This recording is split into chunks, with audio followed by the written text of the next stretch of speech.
doubt.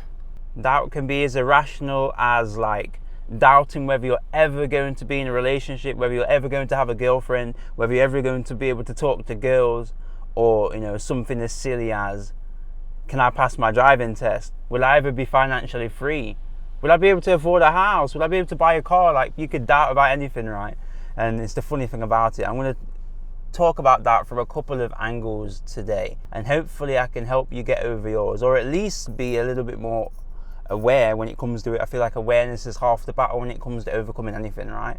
And also talk to myself, because doubt isn't something that goes away. It's just something, you can't really get rid of doubt until you've done the thing. So if you're doubting talking to a girl or something, that doubt's not going to go away until you go and do it, and then prove to yourself that, okay, you can do it, and you have new positive experiences. You have new positive experiences, and then now you can go about your life and, go doubt something else, right? When it comes to manifestation, you're doubting the whole way there. So you'll doubt, can I get my first client? You're going to doubt, can I get to 5 clients? You're going to doubt, can I get to £10,000 a month? You're going to doubt whether you can get to 100,000 a month.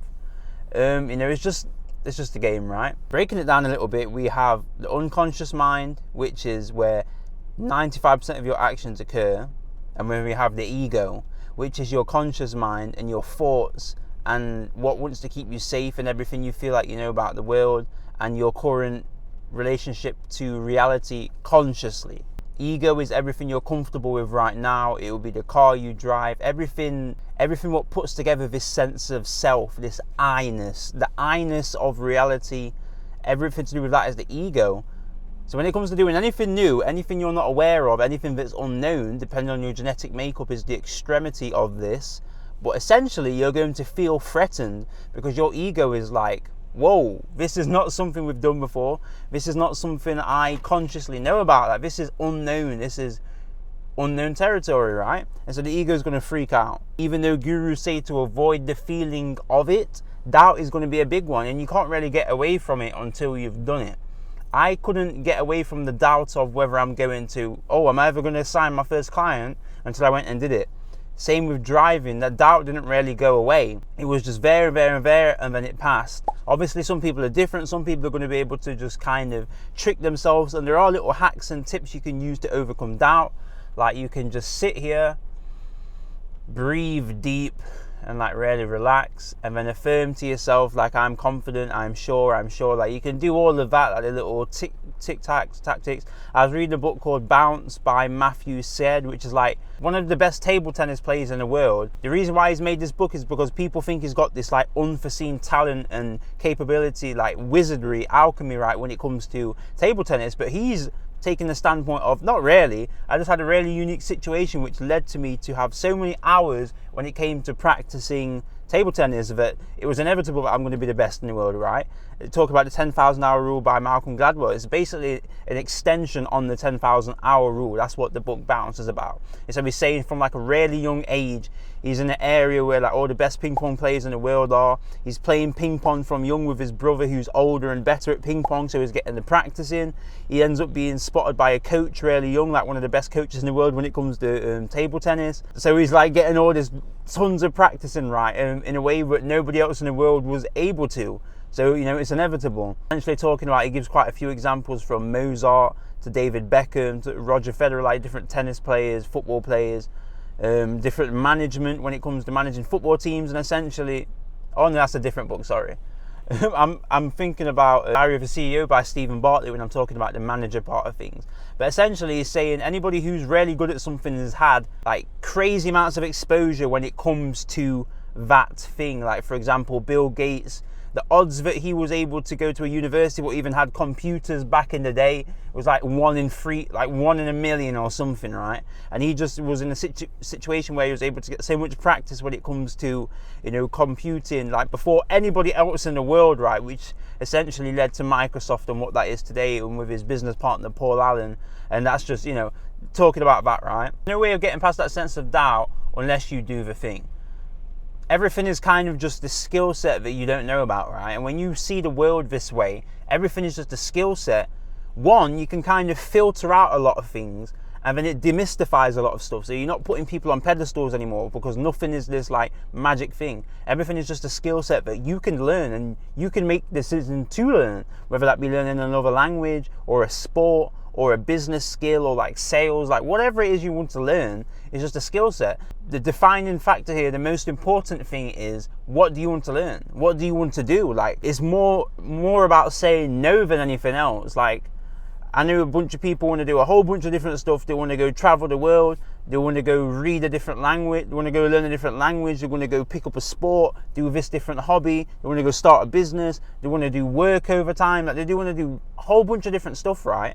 So the more important thing than like the different skill sets is, what don't you want to do? Because you can't do everything, right? You can do anything, but you can't do everything. So yeah, you can affirm to yourself, is what I was saying, and, you know, trick yourself a little bit, but essentially you just got to do it. And that sucks. And the extent to which that sucks depends on your genetic makeup, and it depends on the attachment you have and the importance you've placed on the thing that you want to do. So if you placed a ton of importance on talking to that girl, it's going to be quite difficult to do, period, right? Or if you place loads of importance and you grew up in a way where money was at the cornerstone, like money is the keystone to your life, and as soon as you get a little bit of finances, it all trickles down, like everything's going to be okay.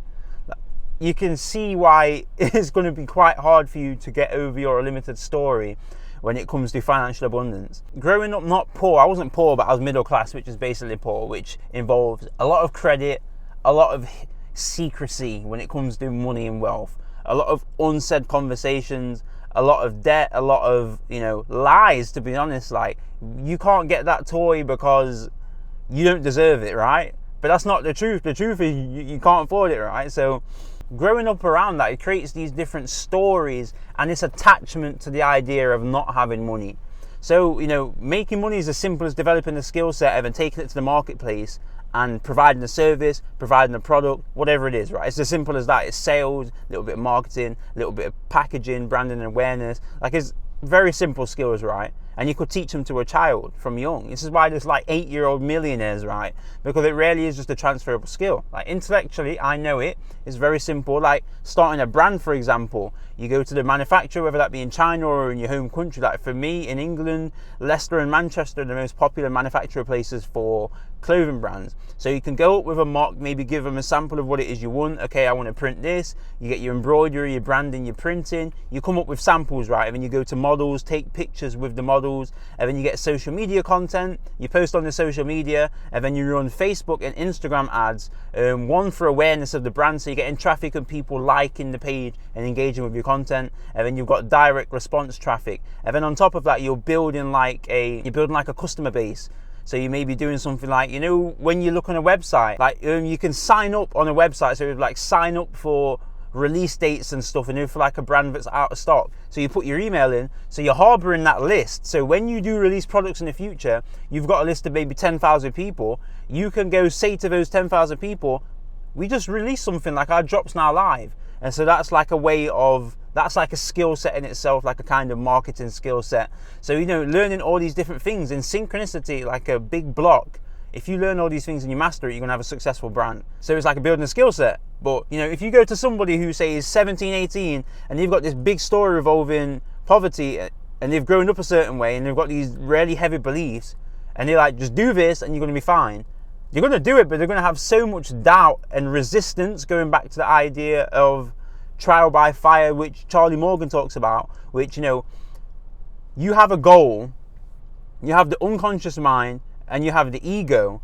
Maybe you've told the unconscious mind, you've told yourself, okay, I want this goal, so your unconscious mind has picked up on it and it started to move towards the goal. What happens is your ego is fretting because all of your reality and everything you know about the world consciously is going to look like it's falling apart, right? So the ego is going to freak out.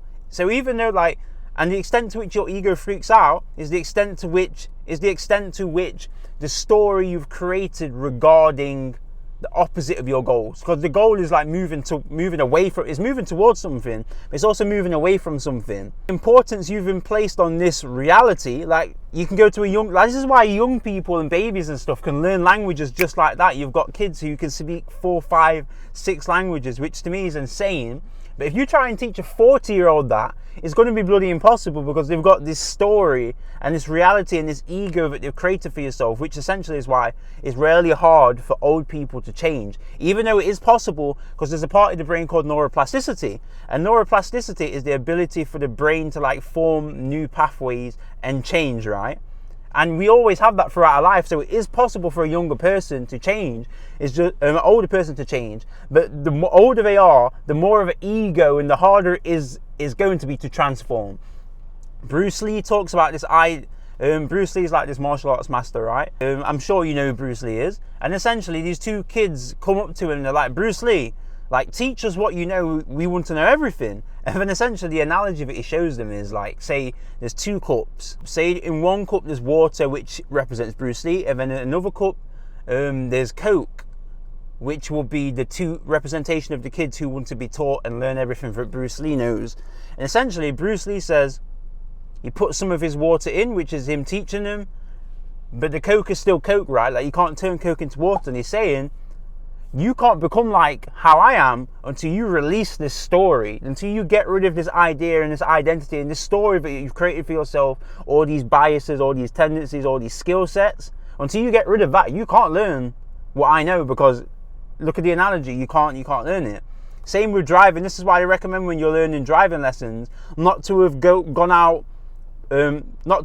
prior to the instructor and like do lessons on your own accord, because what you're going to do is develop bad habits. So then when it comes to learning how to drive, not only do you have to learn how to drive, you have to unlearn the bad habits. I remember in one of Bob Proctor's books, he talks about this idea that an educated person, like a genius, a really smart person, is just somebody who has the ability to unlearn more so than learn. The ego is crazy the way it works. Like, for example, when I go back to school, I hated school, right? Like, I remember doing history in school, but because I didn't have an incentive to learn, like there was no reason why, there was no context, there was no explanation, you could not have kept me in that class if you paid me, because I just hated history. I thought it was so boring and irrelevant. And even education in general, like I thought I knew everything at school. I thought like I didn't need to learn anything, that it was pointless. Contrast that to now, I am reading like 2-3 books a week, and I'm just endowing myself with information in different industries. And I love history, right? Because I've got a reason why and I've got a context. I remember one of my old driving instructors told me, you know what to do, you just don't know why you're doing it. And without that, like, the context is everything for somebody like me who's more right brain. Context is everything, to be honest, because like now I realize that me knowing about the history of finances kind of equates to my financial success. So I'm like, oh no, like I need to learn everything there is to learn about economics, finance. I need to learn about game theory, psychology, because it all plays into one. Business is a skill set deriving from loads of different industries, right? And it's funny, you can find yourself solving problems in one industry from a different industry. I learned so much about psychology from a book, What's About Business, Expert Secrets by Russell Brunson. I learned so much about psychology and how the brain works and how we can like shatter limiting stories from a book what's talking about talking about business, right? It doesn't even make any sense. I know Naval Ravikant talks about this idea of a multidisciplinary approach. Warren Buffett's business partner, Charlie Munger, who Warren Buffett says is was one of the smartest people alive. I think he died early this year or late last year. Personal NBA by Joshua Kaufman, he talks about that idea of a multidisciplinary approach. Stephen Bartlett talks about the idea of a multidisciplinary approach. It's just an effective way to make decisions, right? And like I said, you can derive things from all different kinds of from obscure places. You can learn from anywhere, right? The thing about doubt as well, and just like not producing the results, is expectation. Like nothing is good or bad, it's just your opinion towards it. Like I noticed that a lot, how people think something's the end of the world just because they think they're the only person experiencing it. It's like humans can undergo so much as long as it's a part of their expectation. Like if I say, run a marathon a month from now, but it's gonna be really easy. It's gonna be easy, right? Just run a marathon.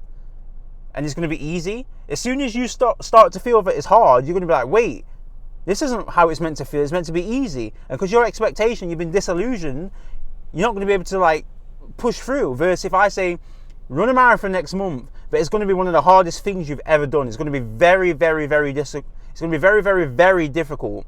but you need to do it, your expectation is going to be a lot more accurate and you're going to be able to pull through a lot easier, right? People think that doubt is not something they should experience, so they freak out when it occurs. Achieving large success comes down to emotional skills just as much as intellect. People, for some reason, I did the same.